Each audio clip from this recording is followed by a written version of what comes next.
दिव्यवाणी तेरी अमृतवाणी प्रभु,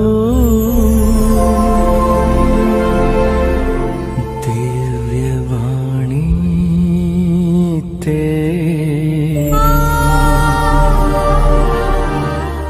अमृतवाणी प्रभु।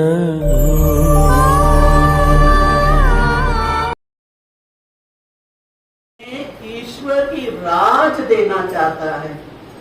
तो आप लोग छोटे से झुंड यहाँ पे बैठे हैं और बहुत भाग्यशाली हो, धनी हो, क्योंकि आपको प्रभु का राज दिया जा रहा है। क्या दिया जा रहा है? प्रभु का राज। तो तुरंत आमीन कर कर उसे कबूल कर लीजिए। आमीन, आमीन, आमीन। और जब आप लोग स्तुति प्रशंसा कर रहे थे, एक सुंदर दृश्य ये देखा कि बहुत सारे कपूत इस भवन के अंदर उड़ने लगे चारों तरफ, और किरणें प्रभु ब्लेस्ड सैक्रामेंट से किरणें छूने लगे आप सबको, और अभी भी वो विद्यमान है यहाँ पे।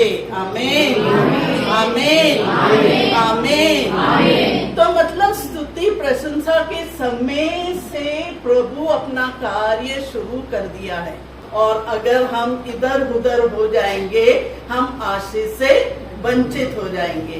इसलिए हमें चौकस रहना बहुत जरूरी है।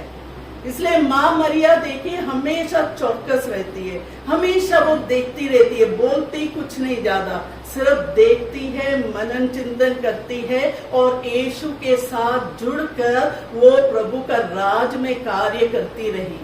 वही आचरण हम माताओं में, पिताओं में होना चाहिए, परिवार में, कलीसिया में, कॉन्वेंट्स में, मिशनरीज में।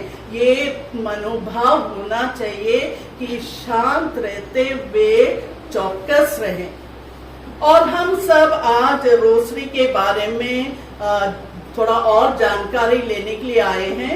हम सब जानते हैं रोसरी, इतने उस वचन को अनुभव कर कर प्रार्थना करते हैं, उसमें फर्क आ जाता है, उसमें आशीष और कृपाएं बहने लगता है, उसमें चमत्कार होने लगता है आपके परिवार में, आपके बच्चों में, आपके नौकरी में, आपके व्यवस्थाओं में, आपके बिजनेस में, आपके हर संबंध में बढ़ोतरी होने लगता है। तो हम और आप जब महत्व जानने लगेंगे, और माँ मरिया का जो वादा है 15 वादा, अगर उसकी जानकारी रखेंगे तो आप एक दिन भी ये रोसरी बोलना नहीं चुकेंगे।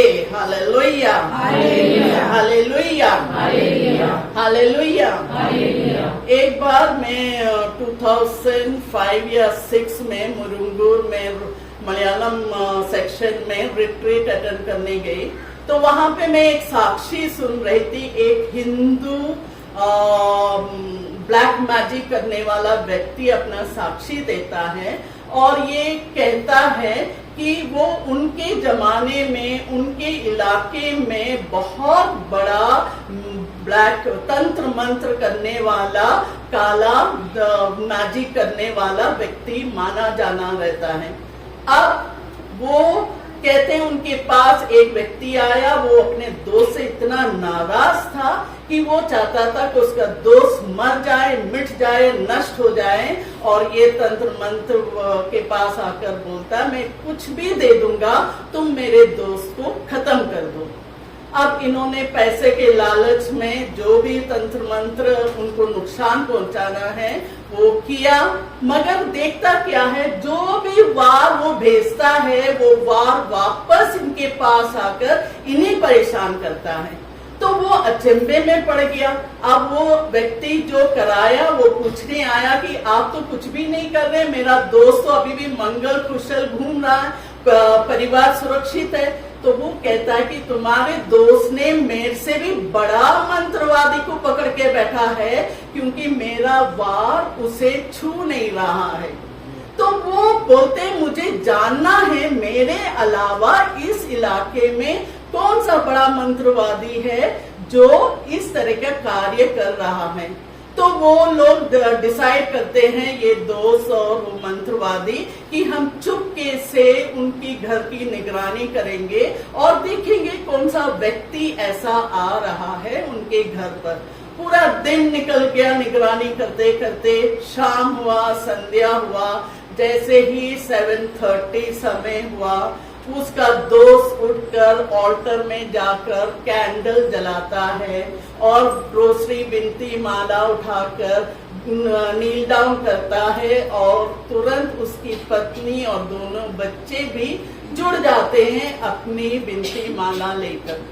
और वो पूरा शाम वो बिनती माला बोलते हुए समय बिताता है और उस शाम उनके घर के चारों ओर एक सुरक्षा कवच का एक अग्नि उनके घर की चारों ओर मंडराने लगा और वो अग्नि जो भी गलत चीज है उसे भस्म कर देता है, उनके घर के आस पास तक नहीं पहुंच पाता है। अब वो मंत्रवादी ये अग्नि को देखकर बहुत ही अचंभे में पड़ा, तो वो जानकारी लेने के लिए दूसरे दिन इस व्यक्ति के घर में गया और बातचीत करते हुए पूछा कि ये कौन सा मंत्र है जो आपके घर के चारों ओर अग्नि का सुरक्षा कवच है। तो वो समझ नहीं पाया क्योंकि उसे तो जानकारी नहीं कि ऐसा चित्र बना हुआ है। तो वो कहते हैं तुम्हारे घर के अंदर और बाहर एक अग्नि का सुरक्षा कवच है जो आपको अभी तक सुरक्षित रखा है। तो वो कहते हैं हमारे पास ऐसा कोई तंत्र मंत्र नहीं है, हम सीधे सादे ईश भक्त हैं, हम बिनती माला करते हैं, माँ मरिया हमारे लिए मध्यस्थ करती है और यीशु हमारा राजा है, मुक्तिदाता है। इसके अलावा वो कुछ नहीं बोल पाया। तो वो पूछे कि मुझे कुछ और बताओ यीशु के बारे में।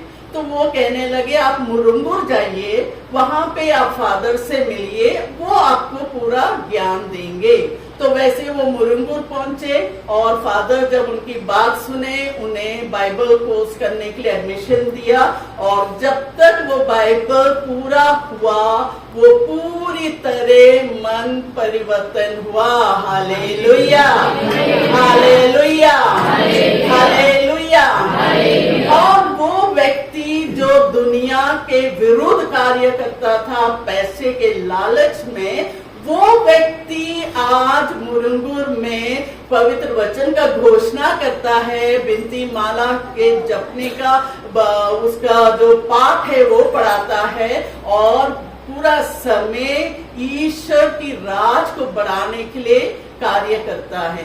तो देखिए हम और आप बचपन से हमारे परिवार में ये बिनती माला का पालन हो रहा है, मगर हम में कितने लोग इसकी शक्ति को अनुभव किए हैं, हम लोग ने कितने इस सुरक्षा कवच को अनुभव किया है।